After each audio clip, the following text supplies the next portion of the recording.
Bonjour, j'espère que vous avez passé une excellente semaine et voici de retour votre émission favorite, un grand moment de cinéma. Cette semaine, nous allons vous parler des combattants de Gemma Bovary, de Délivre-nous du mal et de Get, le procès de Viviane Nsalem.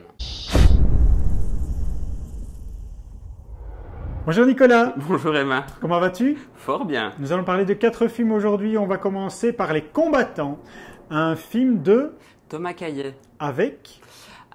Adèle Haenel, Oui, et Kevin... Azaïs. Oui, alors c'est vraiment deux protagonistes qui pour moi sont exceptionnels. C'est un premier film Oui. et le casting est vraiment impressionnant et il donne vraiment envie de suivre les personnages. Oui, mais c'est très bien écrit, surtout pour moi. Et c'est le fait qu'il y ait une très belle écriture, une très belle direction d'acteur, une très belle mise en scène aussi, fait qu'on rentre dedans. Effectivement, c'est très bien interprété, mais je pense qu'il y a un très bon terreau aussi en amont. C'est un parcours initiatique quelque part. Oui, mais qui vraiment part d'une rencontre. Donc on a le personnage joué par Kevin Azaïs.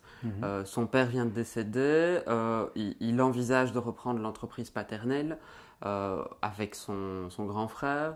Donc il rentre dans la vie active à un âge charnière où normalement il devrait plutôt aller vers des études. Il rencontre une jeune fille interprétée par Adèle Haenel qui elle est dans un instinct, est vraiment dans un état de survie.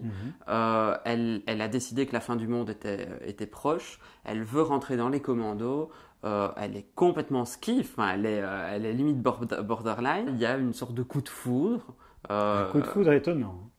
Assez étonnant, avec des inversions justement dans les identités masculines, féminines, ce qui est intéressant aussi. Si vous voulez découvrir un entretien avec Thomas Caillet, je vous invite à lire l'interview sur le site ungrandmoment.be. Et si vous voulez voir Adèle Haenel qui répond à des questions, je vous invite à aller sur mremma.com où j'ai réalisé donc une interview avec l'actrice française. Deuxième film de cette semaine, nous allons parler de Gemma Bovary.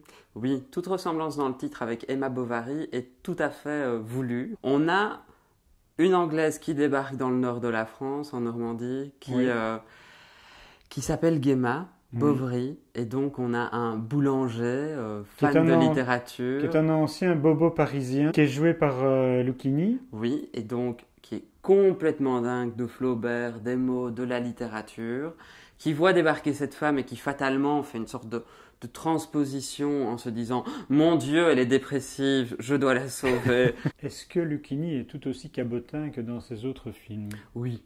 Bon, c'est lui.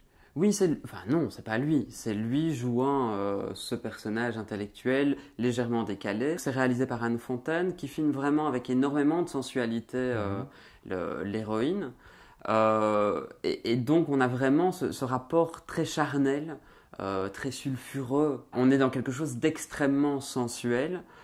C'est très drôle aussi. Maintenant, c'est pas non plus un chef-d'œuvre, ça fonctionne bien. Ça fait penser à... C'est à voir. C'est à regarder. Ça fait penser en fait à Dans la maison de François Ozon, et c'est nettement moins bien que le Ozon. Est-ce que tu as vu qu'il y avait un nouvel Ozon qui allait sortir bientôt? Oui. Et alors, tu te sens fébrile? Je suis toujours fébrile avant la sortie d'un François Ozon. Justement, c'est pour ça que je demande tes impressions. Surtout que je ne suis Tu as vu la bande-annonce? Oui, j'ai vu la bande-annonce. Et elle fonctionne très bien, elle met en place un vrai suspense. Et si nous passions à un film d'horreur, Nicolas? Selon les échos que j'ai eus, je dirais ou pas. Ou pas, effectivement. Donc on va parler de Délivre-nous du mal, un film d'exorcisme qui n'invente absolument rien sur l'exorcisme. À la seule chose que le réalisateur y a pris le volet de l'enquête policière. Donc on a en fait un film qui ne ressemble pas, en tout cas au démarrage, à un film d'horreur classique où on a une vraie enquête policière. Et puis à un moment donné, ça bascule effectivement vers le démon. Et donc là, ça devient intéressant. Mais la réalisation, bon voilà, on s'ennuie, je trouve quand même assez fort dans le film. Et puis bon, quand on a vu un exorcisme, on en a déjà vu plein et c'est toujours un peu la même chose. On va donc avoir le prêtre qui va venir... Des tremblements, est-ce qu'on a des tremblements, des voix qui changent, est-ce qu'on vomit, est-ce qu'on sue dans le film? Mais il y a tout ça, bien sûr. Oui, voilà. On va rester là pour... non.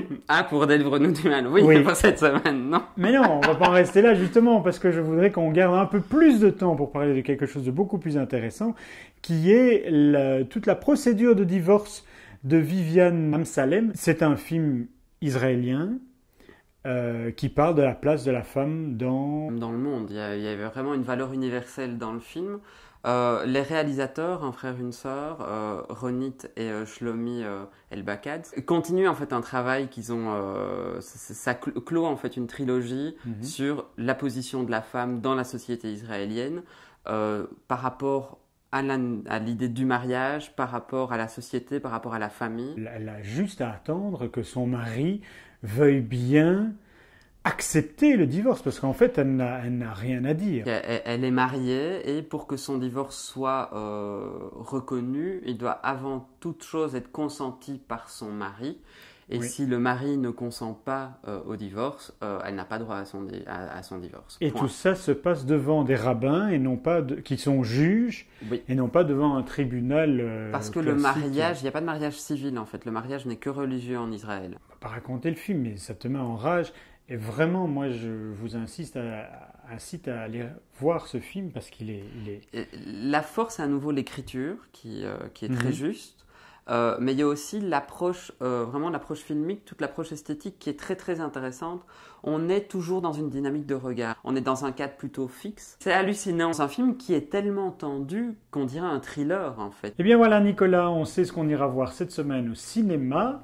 Délivre-nous du mal, c'est ça? Tu fais ce que tu veux. On se retrouve mercredi prochain? Oui. Bon, eh bien, une bise et à la semaine prochaine. Tu oublies de dire d'ici là, suivez-nous sur Twitter, likez-nous, tout ça. Ah, likez nos vidéos sur... J'ai envie de faire un petit cœur pour mettre en scène la chose. Likez nos vidéos sur YouTube.